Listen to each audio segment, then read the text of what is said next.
and community activist, and Mr. Ashraf Abu Hayya. He is a legal expert and a lawyer at Al-Haq Institute. The subject of this session is an important one, which is women,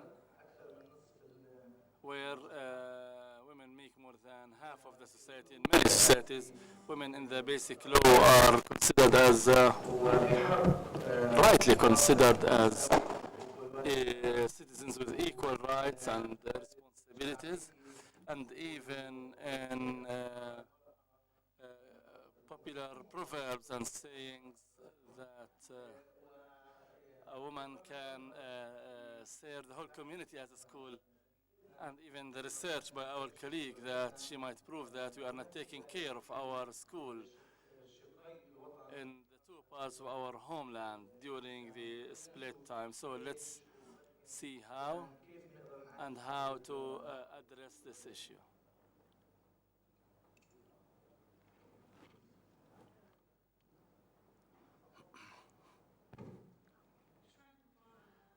Thank you, Dr. Mustafa. Good afternoon. The subject, which is absenting women from the Palestinian legislations. But I need to point out at the start that yesterday we couldn't have the Gaza session through video conference, and I was supposed to cover the West Bank, Mr. Adnan to cover Gaza on the legislations related to women in Gaza. In the issues that I tried to cover in the paper that I researched, mainly the women and legislations and also justice for women. When we looked at legislation, we look at equality for women and also her cause. When we started working as a team with Dr. Ahmad and Dr. Ammar and Dr. Adnan, Dr. Muhammad Al-Qaisi, their research was the multiplicity of legislations and how to deal with them. But the issue was totally different when I started with the women issue because of the scarcity of legislations. Because here we're speaking about 1.5% of legislations for women immediately. And among these, we have a great gap. Discussing the women issues changed a lot because I tried to study the reason behind that scarcity of legislations and not having legislations in the issues of women. Generally, when a certain issue on a political process is a temporary one, added to which all what was said in yesterday's presentations, including the absence of the PLC, interventions of politicians, and also any other complications of any other issue. The question that I tried to research, why women were absented from the Palestinian legislations, with some practical cases in the Palestinian streets that create concerns. Like we have 5 cases of murder of women in 2004. These jumped into 27 cases in 2014. So if we are speaking about necessity of laws, then I don't think there is more important necessity than the killing or murder of women. There are many ways to discuss the issue of women, which is the legal one. But this paper does not try to attempt to defend the legal aspect, and I am not supporter of that. But let's see the legislative process, what happened within that process to prevent having legislations for women. And allow me to quote a sentence from Khadija Nasser. She's a researcher, and this is part of her thesis and research summarizing the situation of women and the multiplicity of legislations. She is a West Bank resident. If she sells and buys, then she will have to return to the Gazette. And if she marries, then she'll have to marry according to the Jordanian law. And she commits a crime, she'll be punished according to the Jordanian penal code. And she throws a stone, then she'll be punished according to the Israeli military orders. And she can have health care according to the Palestinian law. So this is the state of mixture that needs to be tackled by women before they get any form of justice. The period that we focus is 2007 until 2014. The paper tried to tackle the issue from two aspects. The first one on the policy of legislation or legislating for women, and the other aspect tried to diagnose the fault in dealing with the women issue and tried to provide some recommendations to open horizons for discussion more than just trying to providing solutions. In order to understand the issue of not having decisions, I followed the backrack decision or approach of non-discrimination or non-alignment. This is how we try to monitor the political game rules that prevent having a draft law for to be turned into a law. So it studies the non-decision more than studying decision, and tries to review the dynamic and what groups that benefit from this situation, and this applies to the Palestinian situation. So this cares for the political process that precedes making decisions, whereas other speakers here were more concerned with the legislations after the decision. But here we're focusing about the legislations where women were absented.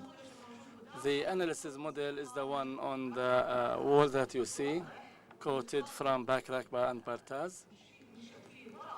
And it's clear that there are women demands for change. And these women demands, we got them from documents and memorandums submitted by different institutions and ministries, such as Ministry of Women Affairs in particular, and how these demands are formulated into a public agenda to open discussion on issues for women, such as when on Parliament and others, model Parliament and others. So then to see how these agendas get into decision-making institutions such as the PLC, the Council of Ministers, and others. Also, there is a demand to preserve the status quo by certain groups. Some of them are known, some of them are not. As we heard in the discussion during the model parliament, where there were statements anonymously signed attacking that parliament. So we have obstacles before taking decision at different levels under the pretext of occupation and national priority, meaning that it is not time to discuss this one and let's put it off in order to focus on more important national priorities.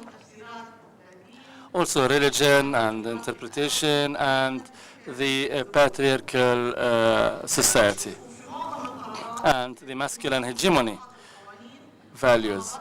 And also, if you look at the women demands and the draft laws, I'll show you how the track was closed, where a spiral circle women have to return to put forward their demands and to remain in that vicious circle instead of proceeding in a horizontal way. We kept revolving in a spiral vicious circle, considering the draft laws submitted by the civil society organizations or the Women Affairs Ministry. And the draft laws studied includes the civil status law, the family protection law against violence, the penal code, the political participation, the pension, the economic rights, and women and penal measures, and women and constitutional rights. I'll show you a summary of the process for two of the most important ones, which is the civil status law and the penal code. This is the cycle between public and political agendas, and we stay as we are. Finally, there is a committee headed by Hassan Al-Ouri on the civil status law. And if anything happens, again, we return to that vicious circle. If you go to the penal code, it's the same thing applies. You start with the model parliament, and what is different there is that sometimes we have the incentive article, which is amendment to the penal code. Whenever women are killed, then we have incentive factor, and we have a more superficial, not real change or amendment to the penal code. And this you see it in the track, which is 1.5, which was amended, where Article 340, Article number 340 was amended after the murder of Aya Barada.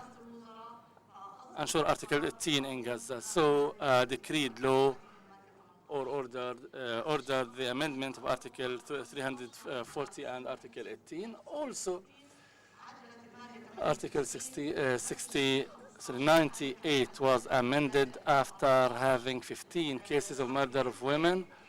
So there was a campaign. The campaign concluded by having a decreed law. And the problem with these amendments are superficial, and there are other articles based on which rulings are amended, and also the judge's authority is not affected. We are doing this without a clear strategy to save women,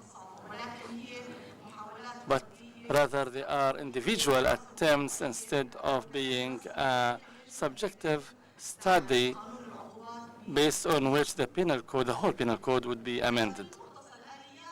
In summary, the mechanisms for making decisions and legislations, these took different forms. First, to put off and postpone the case.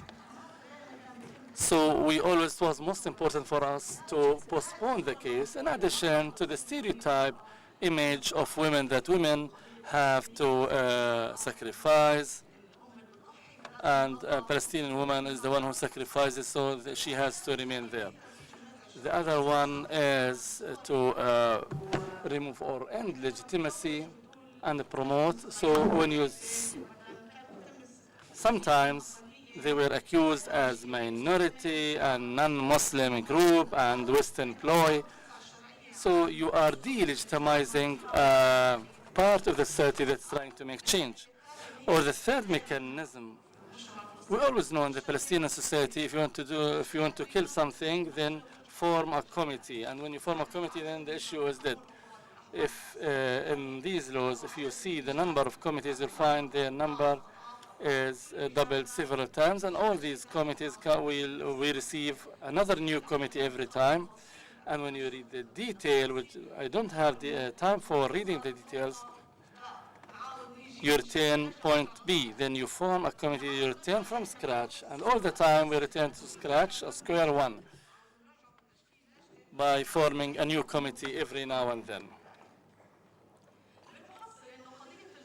In conclusion, the issue of women is a superficial one on the agendas. As Cobb and Elder,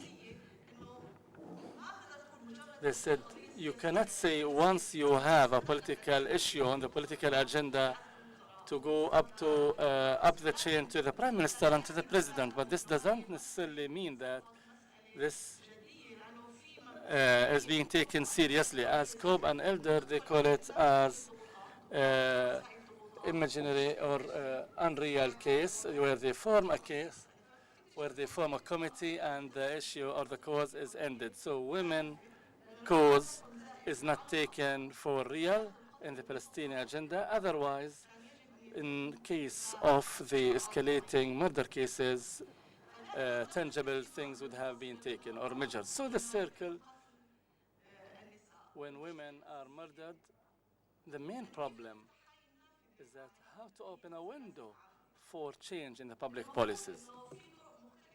Different ways should be there, and one of the models used to understand how to open a window, they used to say you need to have alternative policies, the problem recognized, and a political current or group that's ready for change. But we find a problem in the three levels. When there's a problem in murdering women and the society feels that the tax that to be paid concerns its values, beliefs, or different things, then it backs up. Also, decision makers are not really interested in women issues and making change. So it's taken more as lip service than deeds. Otherwise, these would have been reflected in the laws. Also, we have a problem with the liberal statements of women institutions, theoretical one. This can be successful in other societies that do not have Israel and occupation and colonialism and inherited culture. So the model that we have is it was planned by women communities in other countries. And the problem with women organizations is they work on project basis, that even the draft law by the model parliament, it was based on funding. So when funding is over, even when donors, when they saw the problem, they tried to give up their model because they felt how much this brought internal issues to the Palestinian society.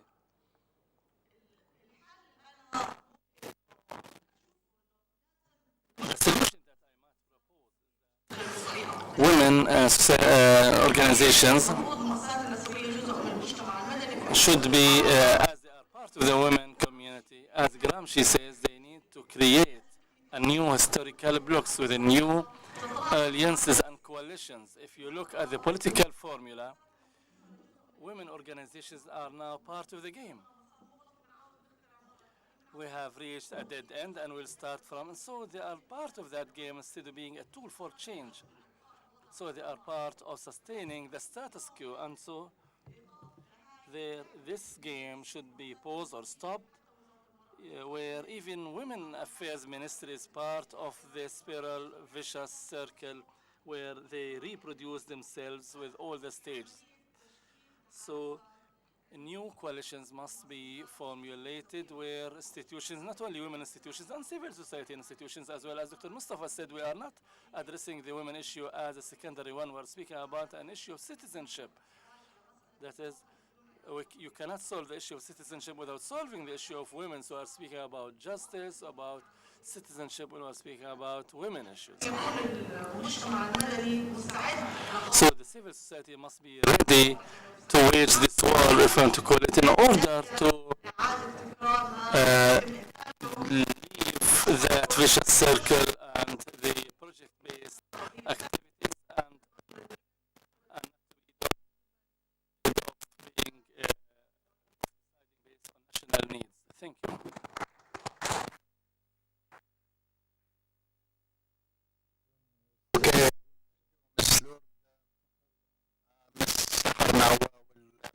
Please.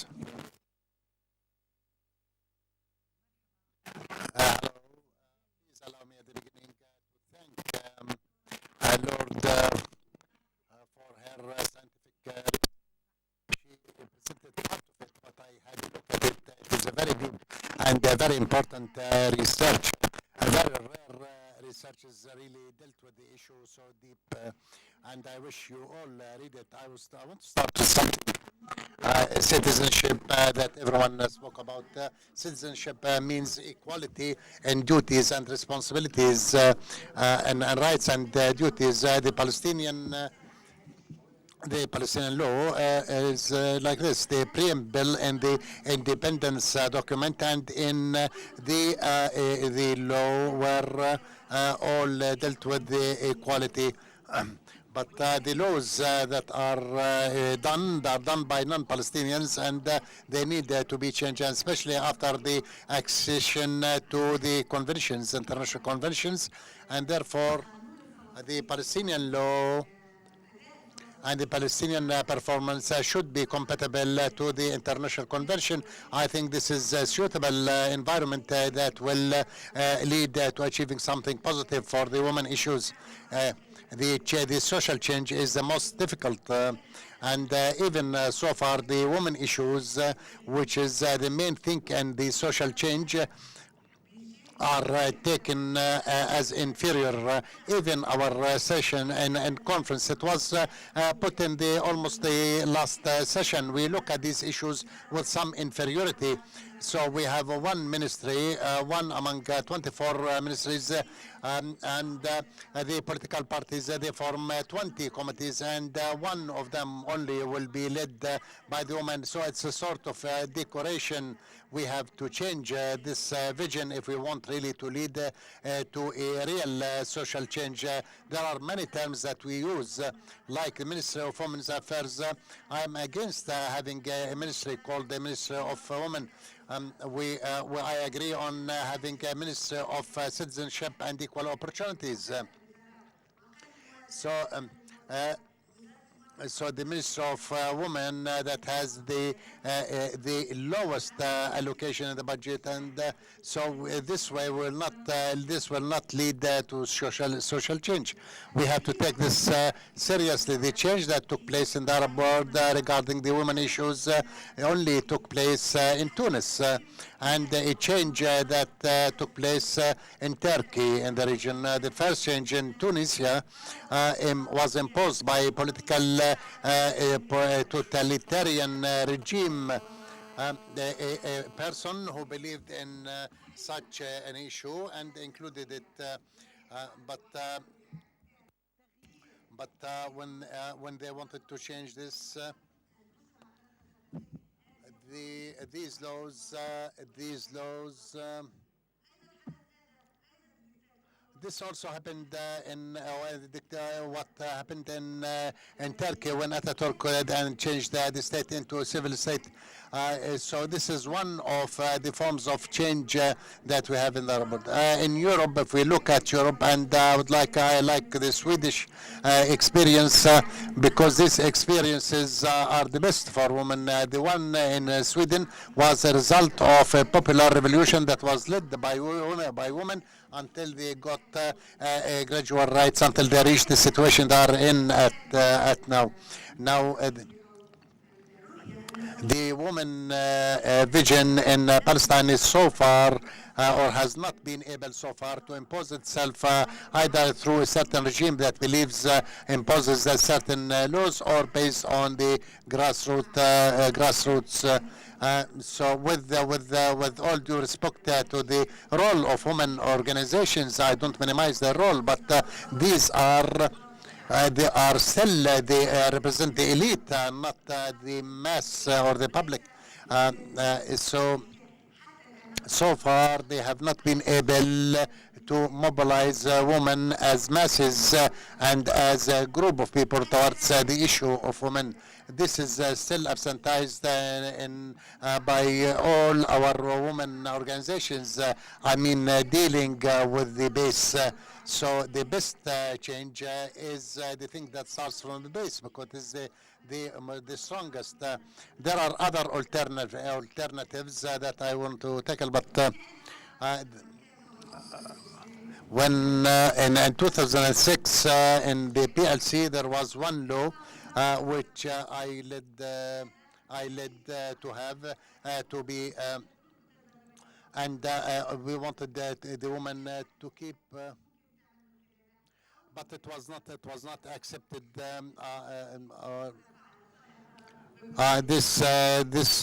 Okay, she's speaking so fast. Anyway, based on we wanted this thing to be the demand of the masses. There are many issues that are related to women rights. Many women are still did not get their rights. As a woman and as a civilized society, they should be partners in defending these issues. And maybe among the things that I liked in your intervention and in the paper is that the philosophies that were adopted by women organization, liberal or whatever, radical or whatever. So this thing, I believe, in the 21st century, the ideology is not the main motivation. The discourse now has become depending more on mixing ideologies with certain ideas with programs. So what is existing in Scandinavian countries and Sweden and part of it in Germany, there is a free economy, a capitalist regime, and you find a socialist, and so there's a mixture of socialism and capitalism, and maybe sometimes the vehemence in presenting the ideology will weaken the issue. I agree on having unified vision, but within what the society can accept, among the main impediments of change is linking the human rights to make them sacred and as if they are a form of religion. The laws were clear in Islam. The penal code was changed because the decision makers are within a patriarchal regime, and they impose the authority. Regarding the inheritance, it was also included in the Sharia text, but it is not implemented. We have 94% of women don't get their inheritance. This is also against the text. Well, I am against the idea, but how can the things be marketed? Even these laws can be changed in order to serve the public interest on the basis of no injuries should be done to anyone, and this should be promoted and should be presented in a good form, good manner, so that people believe in it. The privacies. So far, in our country, if you want to change something social, then there is a special Palestinian special situation, Arab and other things, and we have to deal with each situation. If we take the Palestinian.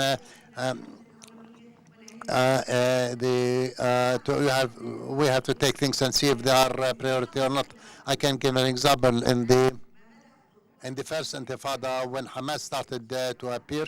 The first thing, the first change was when they fought against the rights of women, the way they were imposed, and they imposed or presented the way that it looks at the women rights, and there was no unified position for all PLO factions.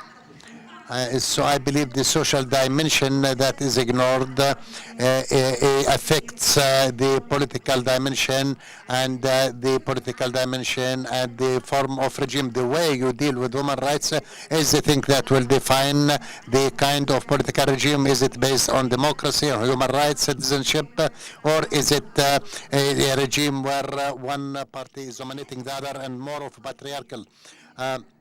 So this is a special characteristics of Palestinian society. If you promote the role of a certain sector, you will be promoting something positive. We should not accept the idea that the women's issue should be in the bottom of the priority scale. It should always be compatible with the political issue. In the Arab world, there is also something similar, and the differences and the alliances and the joint visions, and even if there were some draft laws as a paradigm from the Arab League, this makes it easier to implement these laws in the Arab world. Our adherence to the human dimension is very important to lead to a social change in these levels. I'm among those who believe that if you want to maintain the citizenship it is you have to take into consideration the duties and rights for women. Pension law. I am against pension for different years of pension for retirement, different from men and women. I disagree with considering the women prisoners different from the man prisoner in the period of time, of course. There's also the law for the woman maintaining her own name before marriage and to keep it after marriage. Women organizations in Hebron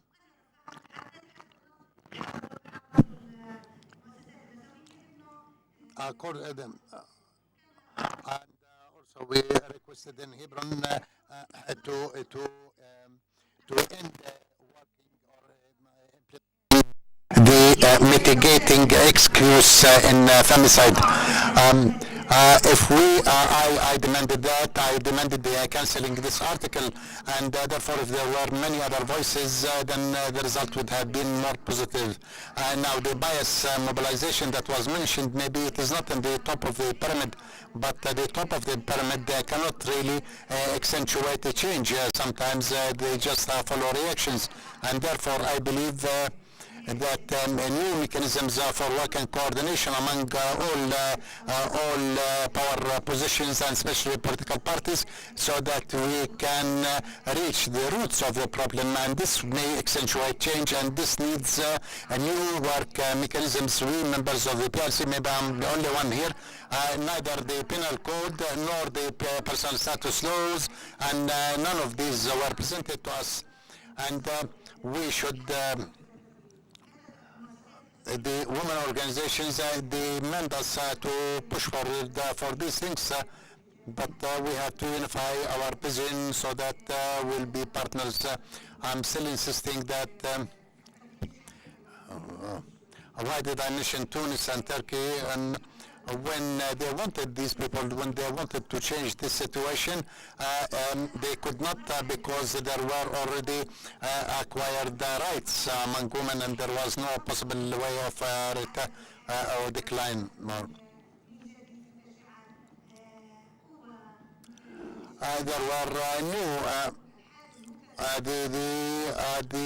so if the rights which are acquired, if they are maintained, then they will prevent any retreat, just in case there will be political Islamists who will take over in the future.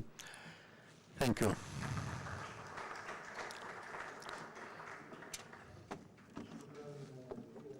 Oh, thank you for your for this rich comment on the paper. And Mr. Ashraf, please. Thank you. Good afternoon to everyone. At the start, I'd like to thank Mواطن for giving us this opportunity to be among you. As a matter of fact, since the morning session and all the discussion, I tried to connect as it to the complementarity between the different sessions.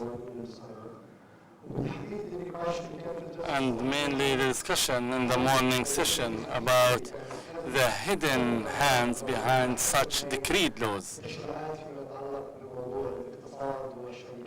as related to the economy and companies and others. And this is an important issue that have to do with issues related to women, such as the penal code is not only connected to women issues, it's connected to several other issues.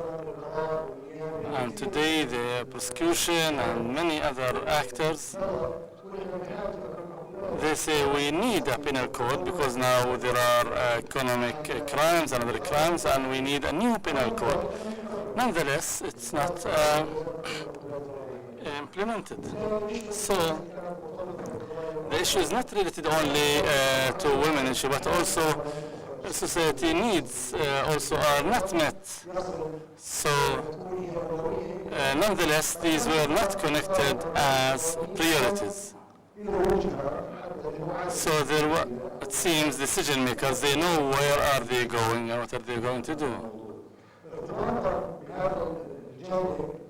And in this connection, and to explain what happened, we need to remember what happened in the earlier sessions,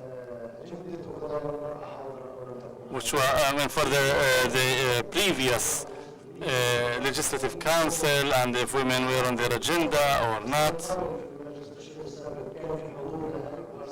And in the past, if there were other priorities for this or not. And this shows how much these issues were on their agenda in order to make that comparison that gives us in depth how much women issues were on the political agendas and the agendas of decision makers. I'd like to stress this theory that there is lack or absence of priority on women issues, be it political factions or PLC members, even the presidency.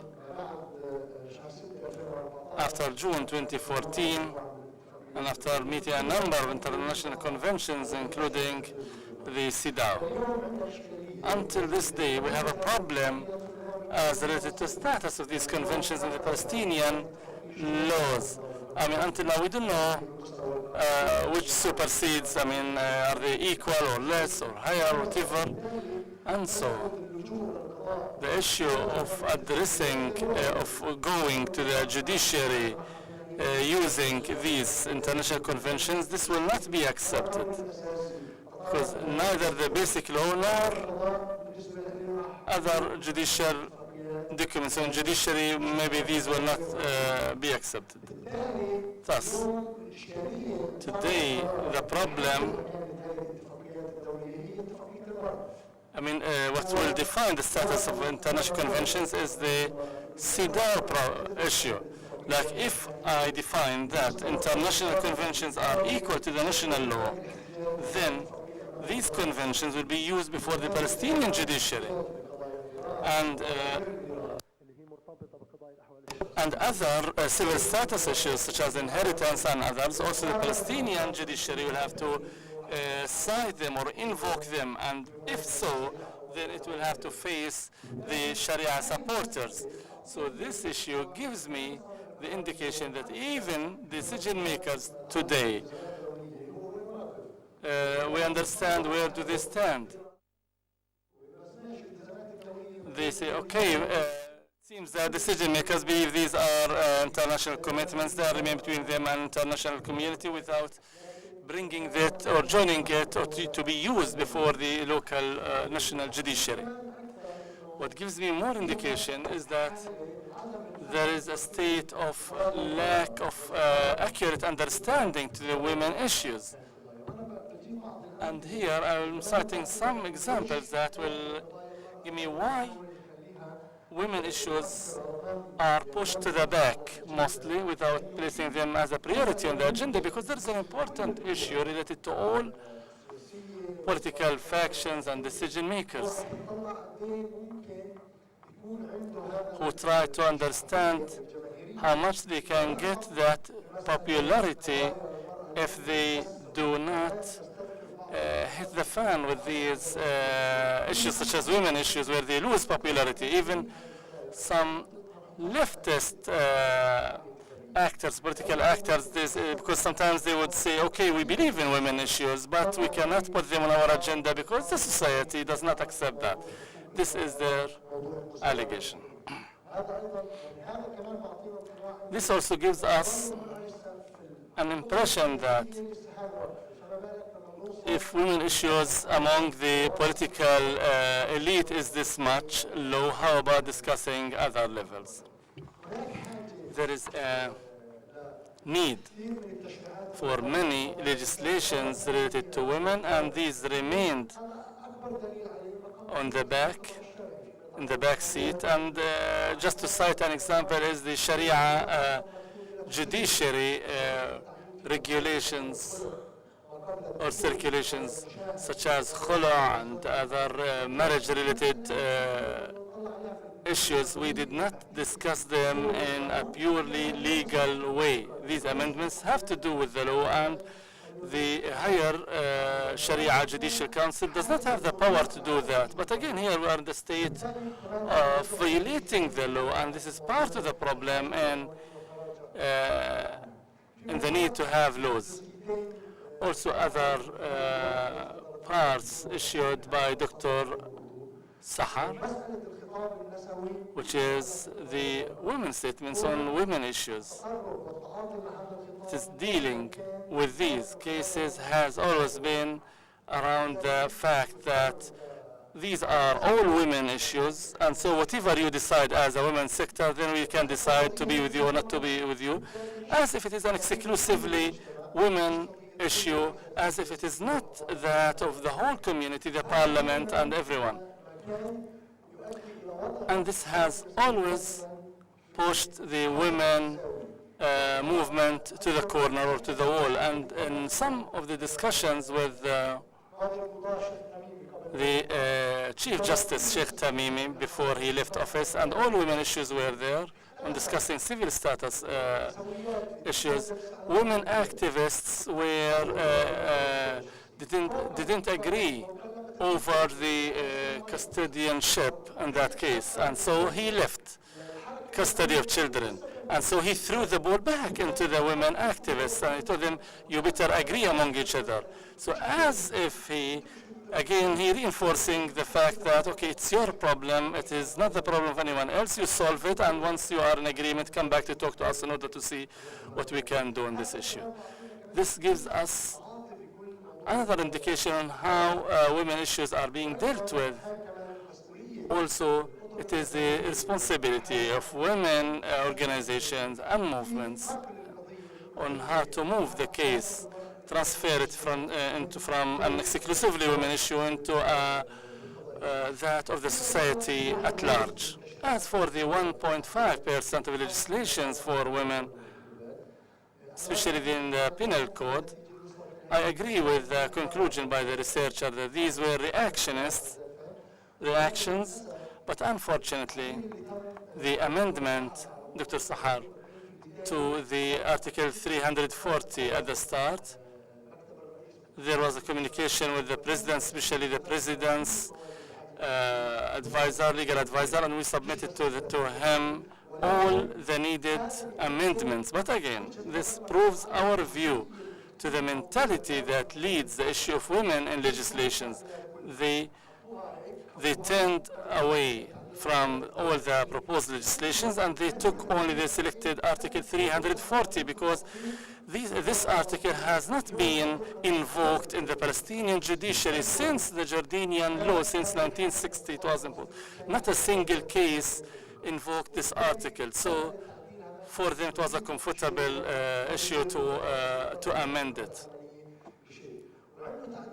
Also, they amended the Penal Code 36 in Gaza, which is Article 18, that speaks about the legitimate right to defense, which has nothing to do with women. And this indicates that those who drafted the amendment, they did not understand what was needed, because the British Mandate Law of 1936 did not speak about any mitigating law or acquitting, mitigating cause or acquitting one factor, because maybe it was a British mandate.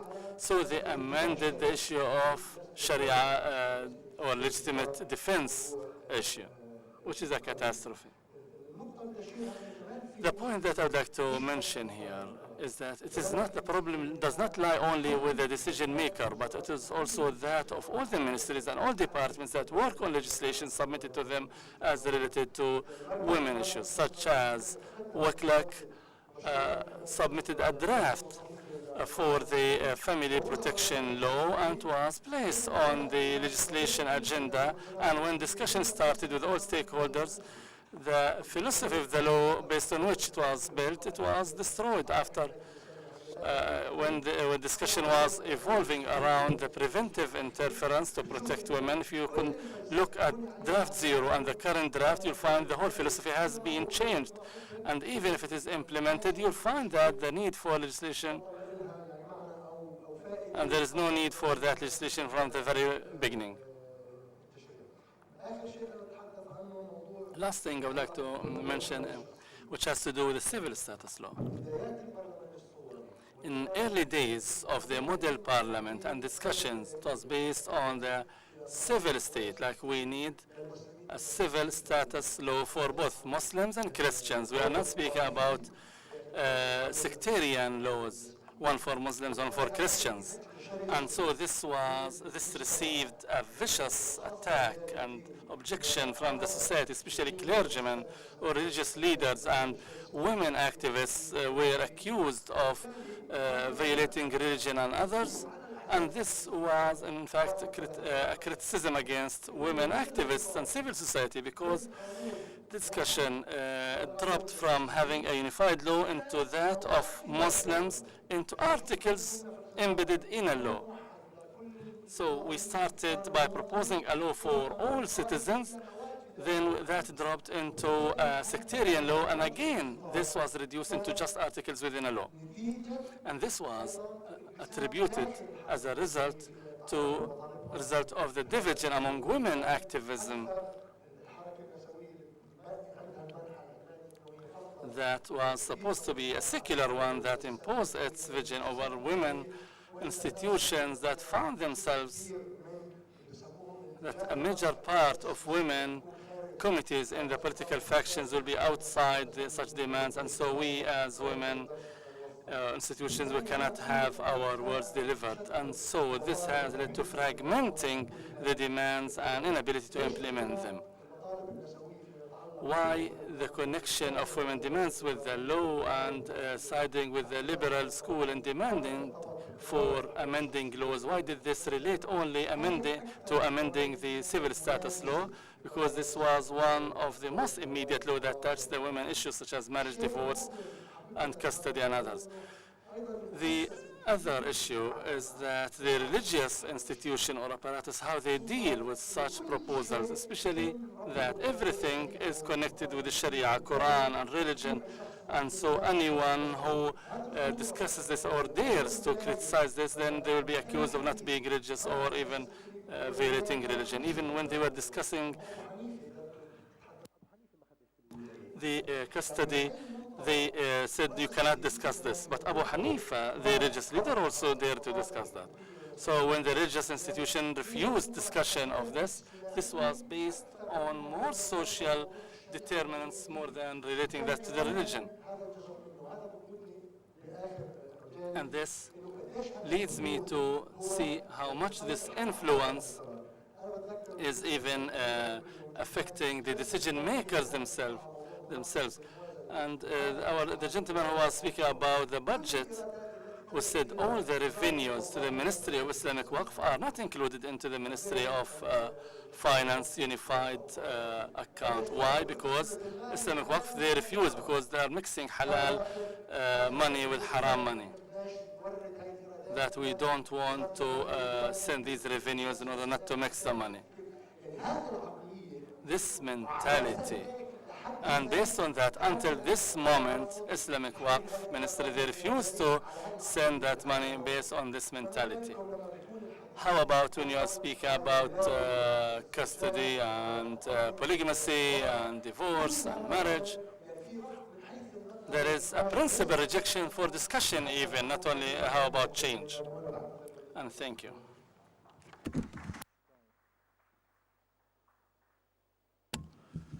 Okay, thank you. I think it's possible to have a round of questions. We still have some time. I know that we are late already for lunch, but in the mic, please. In the mic, please. Thank you.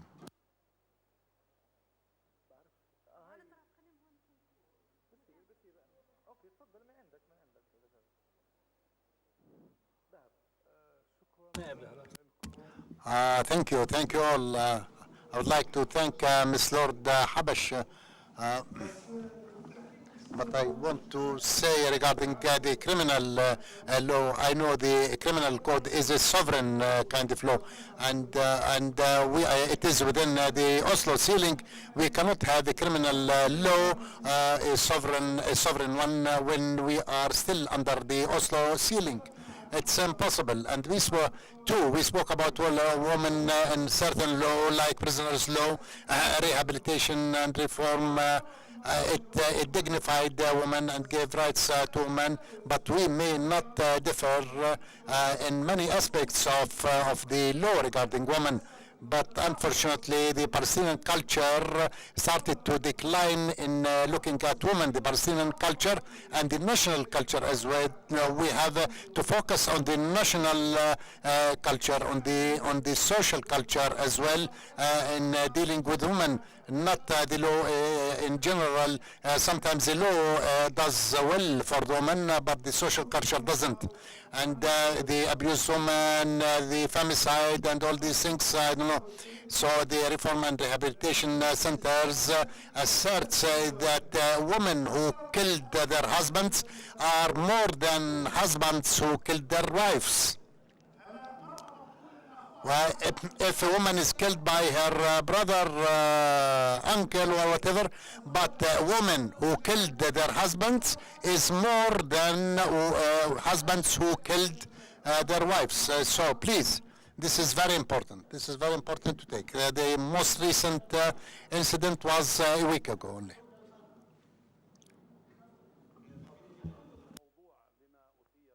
Well, the social aspects that were raised may be one of the most dangerous things that were raised in the legislative area yesterday, that were raised yesterday and today. It is well known that it is the most difficult is to change, the social change is the most difficult, but I want to focus on two things, the social change mechanisms.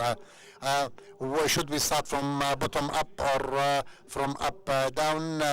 Should we wait for someone like Ataturk or Bourguiba to change the laws in an individual and authoritative manner? Or should we really change the laws through a social struggle, societal struggle from the bottom up? I believe that before just continue, we cannot put the societal aspects and national aspects in contradiction. We can't say that since we are in the national liberation phase, put these social things aside. This should not be the case. The change mechanism that was mentioned by Ms. Lord regarding the historical I think maybe this is the challenge.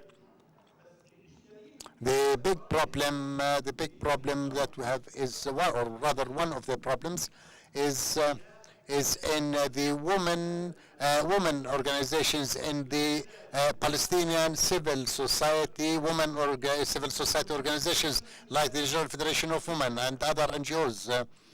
And other frameworks, other women frameworks that are affiliated with political parties. I believe this huge number of women organizations is unfortunately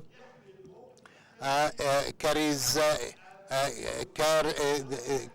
the political position to the federation, and doesn't do the contrary, doesn't carry the concerns of women to the political party. So I believe the problem is that the General Federation of Women should get out from under the authoritative cloak, so that it will become a real representative of women.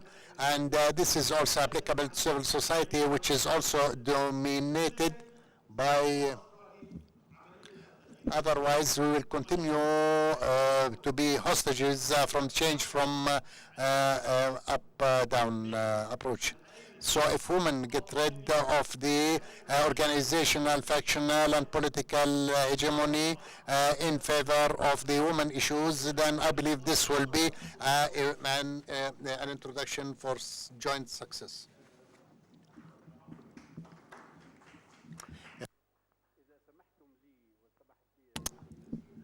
Sure. If you allow me, I want to make a testimony. In 1967, in the eve of occupation, we had already opened a clinic, a medical clinic or a hospital in Albiri.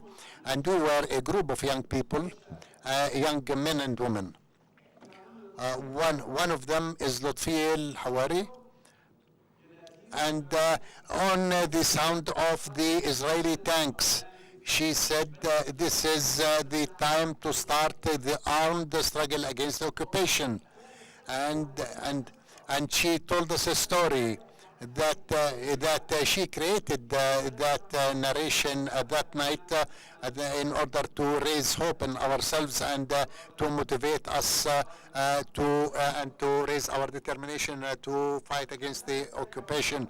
And this is one. And the second woman, the other woman, in fact, the other testimony rather, a woman sent her son to me to ask me to meet her.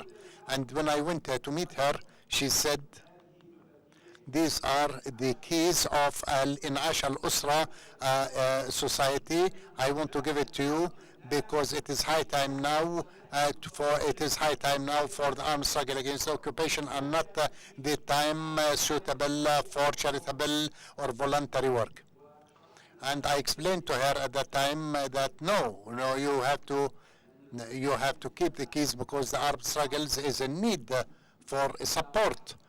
It needs support. It needs a large society, a backbone in order to continue to be able to. And then she was convinced, and the young men and women cooperated with the woman, and there was a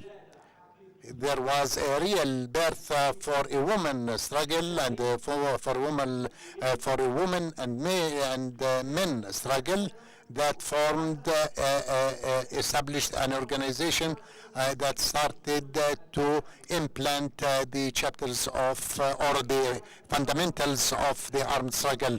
There are many other stories, but I will do with these two testimonies. In the name of God, the Almighty. In fact, I have a comment, and I have an intervention and a question. The comment is that the two sister speakers, Lura and Sahar, did well in diagnosing the Palestinian status, Palestinian woman status, and in legislations and in the static minds. The first one was an academic researcher that relied on facts and touched on the reality. When she saw that the solution is in alliances and programs that will lead to gatherings through committees that may end the issue. The second woman, I mean Ms. Sahar, was more courageous in saying that the society and the legislator vision were one of looking at women with inferiority, even in this conference. And she said that the issue needs social change, entails social change, and this is one of the most difficult kinds of changes. And it drew my attention her admiration of a popular revolution in Sweden for women. And this is what I believe, contradicts the nature of our society. And therefore, I say the woman issue is a part and parcel of the human issue. And they cannot be separated from each other. Any case cannot. And therefore, the woman demanding the right to justice and is guaranteed. There's something guaranteed in many societies, in many regimes. But the question remains: where do we stand? Where are you? Where are you, woman? Under which regime we live, to which regime we subjugate? Are we Are we in a stable regime, or is it a regime that is patchy, that is restricted, that doesn't recognize or acknowledge the humanity of humans, and doesn't really humiliate the human dignity? Otherwise, all laws, all regulations are people taken into consideration, and these things are decisions that are political decisions taken that represent the will of the people. By referring to the people, I believe the answer, you have the answer, and we have the answer, that many decisions are taken without or apart from the people's will. A proof for that, what was said in the first session about the National Council, how was it established, how it is wanted to be, and about the PLC, and what is it, and how is it functioning, and to where direction is it heading. And there are demands of doing elections as if these elections is a magic prescription that will solve all the problems. And last but not least, I can say that it is necessary to review the relation between the regime and the people, so that we will have a chance to be united as men and women, as human beings, against oppression, against hegemony, not to be separated, where a woman is struggling in a certain place where her husband and brother cannot talk, cannot struggle, cannot move, cannot marginalized, excluded. We all are in the same ditch for democracy, for your rights, inequality, and fairness. And thank you very much. I have a question to Dr. Habash, please. Please come closer to the mic, lady, please. قولوا لها تلفت نظر. Through your study, would you clarify this legislation that we had? The other remarks, when we divide the society into men and women, this is a kind of separating the society, and this creates when we say that marginalized groups, or it is a way of hegemonizing these. I believe there's a problem that we are treating the women's issue in separation from the total problem of the society. And I believe, after all, that the women go back to the social origin, to the classes they belong to. I don't think. I don't consider women as from are belonging to certain classes. Regarding the women movements, I did not see. I have been working in the field for long, but I never met an organization that is not affiliated with a political faction. So with these women organizations are linked to parties. So it is natural this will lead to conflicts and disputes among these women regarding legislations due to the ideological differences or the interests of these factions they belong to. And I would also to focus on a certain upon the historical block for social change. This is important, certainly. But if we want to take the time element into consideration, then I believe it is more worthy, since we're talking about laws and legislations, that we have to focus on that give these women their status. Maybe we differ on the mechanisms.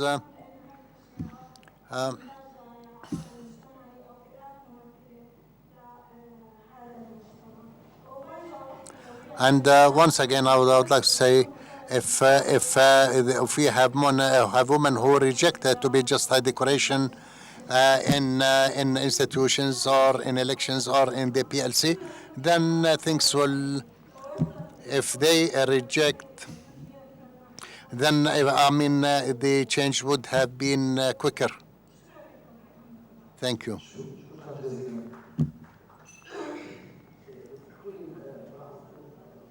I have two small remarks I want to add, if you allow me, please.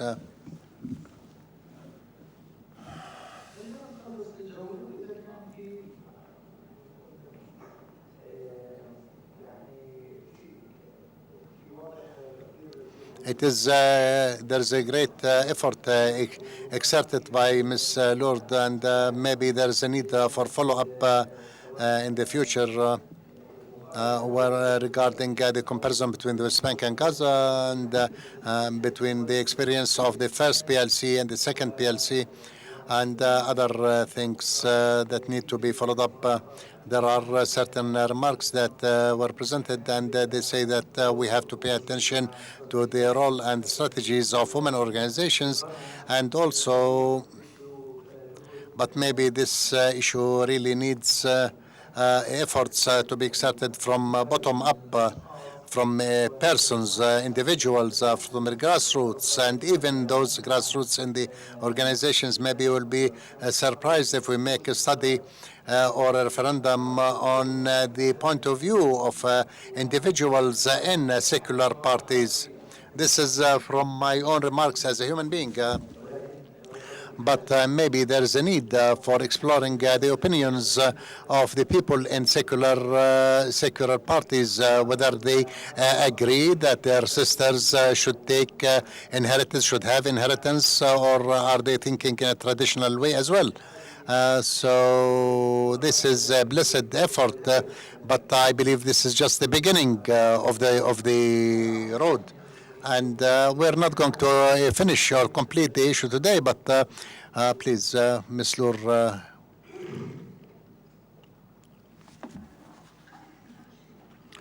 I will start from your remark, Dr. Mustafa. I started already working on another research that deals, because this was part of the discussion in the first session with lawyer Ashraf, and so we took the minutes. The law was in the PLC. It was not different from the first or second PLC. And this issue is linked to other. So I finished the second study, and part of it was including these things. And these studies regarding women, I cannot really include everything. I just focused on certain things. Regarding violence in the Palestinian society, it's clear this violence is escalating. But when we talk about these cases of killing, femicide on the background of so-called honor, when we say that women were killed on the background of honor, and then later it becomes clear that it is not related at all to honor, so this is something different. Maybe women killed their husbands, as the gentleman said, but we say that women were killed on an allegation of honor. So the amendment of these articles, so some articles are considered that these are related to honor and should be defended, and therefore the penalties should be mitigated. I cannot really include this. So it is not the issue that women are killed and men are killed. It is the mitigating penalties that are given to men in such cases. The changing laws, a group of laws, whether the penalty law or the personal status law, when they were put on the PLC sessions, and then they were put for discussion. I cannot postpone them. But Oslo ceiling prevents everyone to talk. So if I want to So if we postpone all these things, then let's postpone everything and stay at home. Therefore, the change, I agree with you, the change is very difficult. When I see that in the woman history that I dealt with in the second research, you will find the difficulties. I read to you the party hegemony, party control. But even the parties during in the history of struggle did not do well all the time to women. It shows the defect or the problem in the party, and that women are not giving their rights in the Palestinian society. So this also reflects on the Palestinian society and the leadership positions. What Dr. Abd Jawad spoke, there are experiences, yes, but how this should be reflected within the political regime, and how can we benefit from these experiences? These experiences no one can deny, and there are pioneering women. But unfortunately, these experiences were not really reflected in the Palestinian society, and were not really reflected into efforts to lead the society, rather than they continued. And in the what we said in the defect and continued. I agree with Ms. Sahar that there is a problem in the Palestinian society.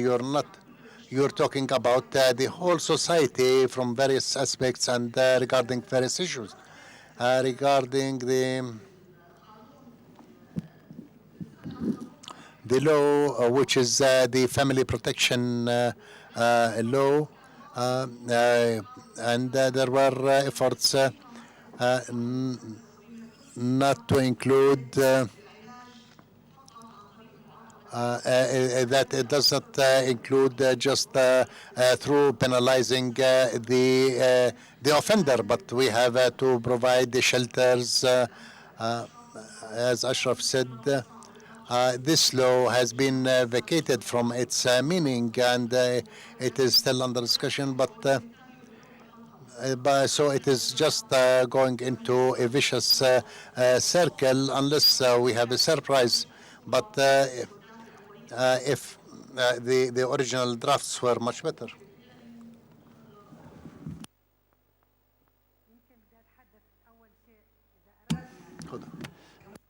Okay, if you want as a society to have justice and equality, I said it very clear. That is the struggle of women. We need to depend on two things.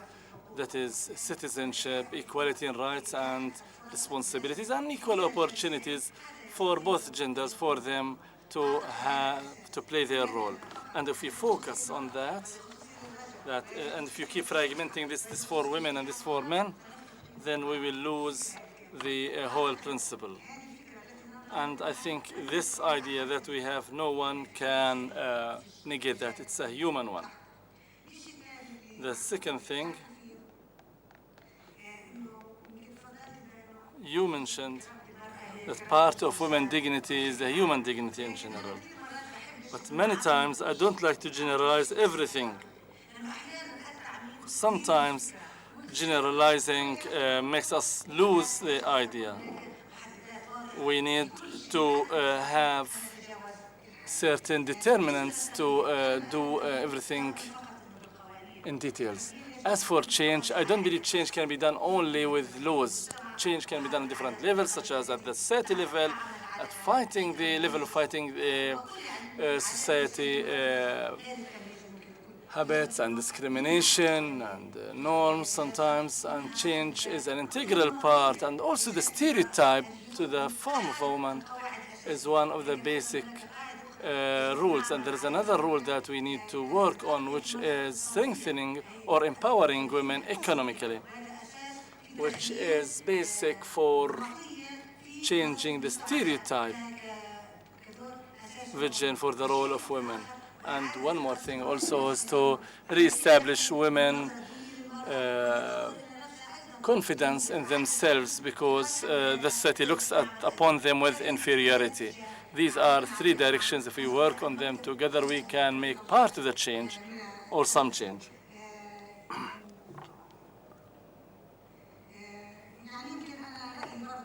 I think we need to get back to a certain idea, which is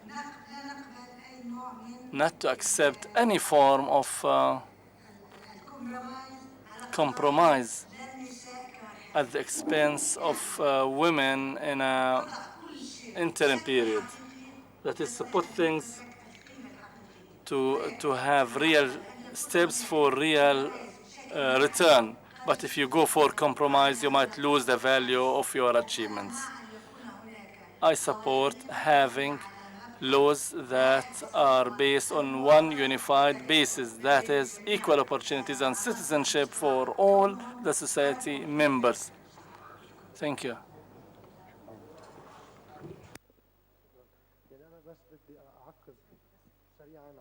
I want to comment quickly on what was said that the criminal law is under the ceiling of Oslo. We have already bypassed this recently. There has been a judicial decision regarding the legal custody. So we have already bypassed this. The issue is linked now with the lack of endorsing the criminal issue in two issues. One, there are voices that talk about that this general law needs to be discussed by the PLO and should not be issued as a decree by law. And the second thing is that the criminal draft criminal code doesn't have the capital punishment in it. It is cancelled. It's not there. And therefore endorsing a criminal law without capital punishment, then it is said that it will create some social reaction. Why should you put yourself in such a situation with a law that doesn't have execution? And if we endorse a law without canceling the execution punishment, this means the second day the European-Palestinian Partnership Agreement will be cancelled. The EU doesn't allow doing partnerships with countries that have execution. So this is not linked with the need or not need. It has other considerations when we talk about legislations with social dimensions and with economic issues and things like that. So the social bleeding and other things like drugs and other things. Some people say that one was imprisoned for a drug charge, but he was released the other day. But why now? So anyway, maybe. But then the issue that we're talking about is something different, which execution. Saying that women killed their husbands. I have worked on the issue of women for long. I don't have statistics that say that it says 10 or 1 woman of a woman kill their husbands. Maybe there is a case, but every 5 years. But regarding but I think the important thing is what the doctor said. It is the femicide phenomenon on background of honor killing, or that so-called honor killing.